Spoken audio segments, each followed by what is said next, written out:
Hey everyone, and welcome back to the channel. If you're gearing up for the IELTS exam, you know just how crucial the listening section is. It's often the first part of the test, and a strong start can really set the tone for the rest of your day.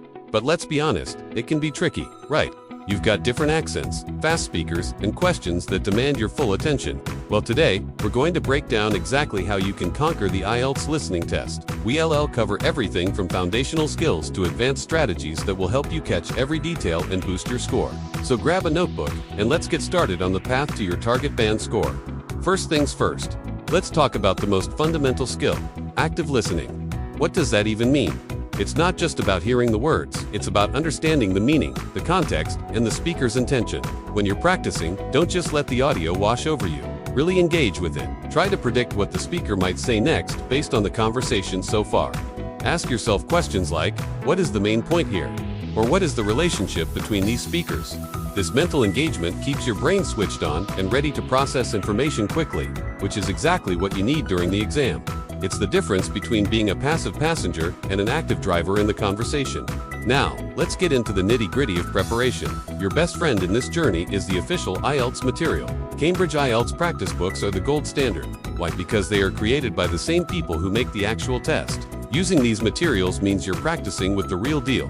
You'll get used to the exact format, the types of questions, the timing, and the level of difficulty you'll face on test day. There will be no surprises.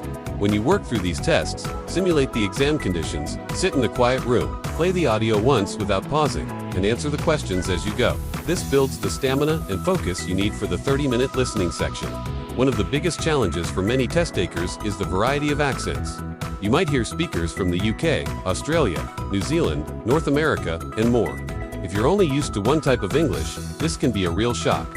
So, how do you prepare? You need to immerse yourself in a world of accents. The good news is, this can be fun. Go beyond your practice tests. Listen to BBC Radio for British accents. Watch Australian TV shows or listen to podcasts from down under. Tune into news channels like CNN for American English. The more you expose your ears to different ways of speaking, the more flexible and adaptable your listening skills will become.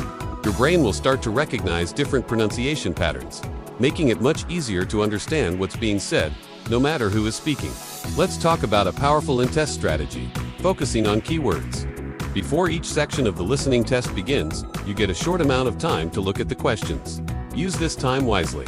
Don't just read the questions, analyze them. Underline the keywords, the nouns, verbs, dates, names, and numbers that carry the most important information. These keywords are your signposts. As you listen, your brain should be on high alert for these words or their synonyms.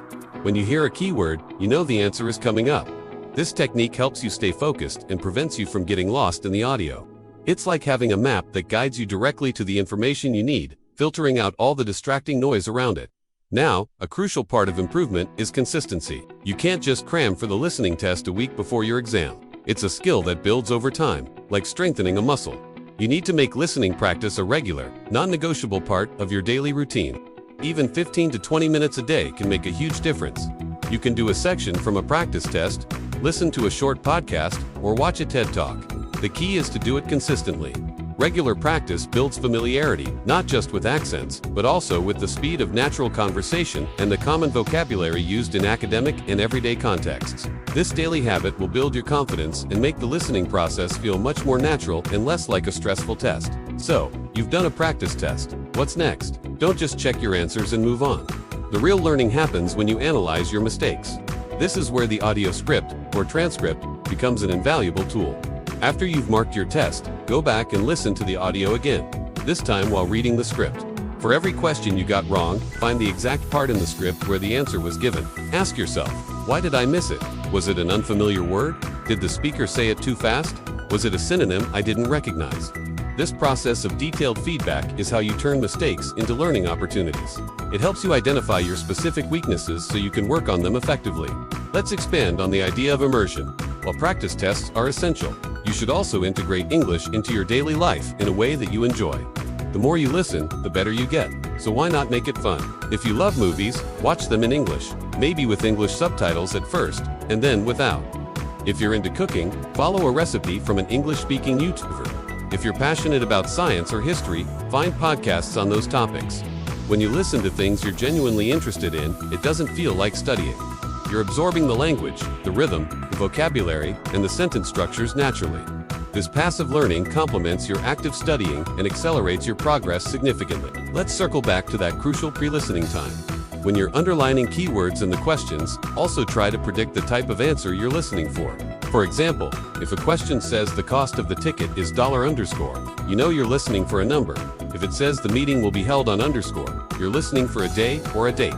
If it asks for a reason, you're listening for words like because or due to. This simple prediction exercise primes your brain.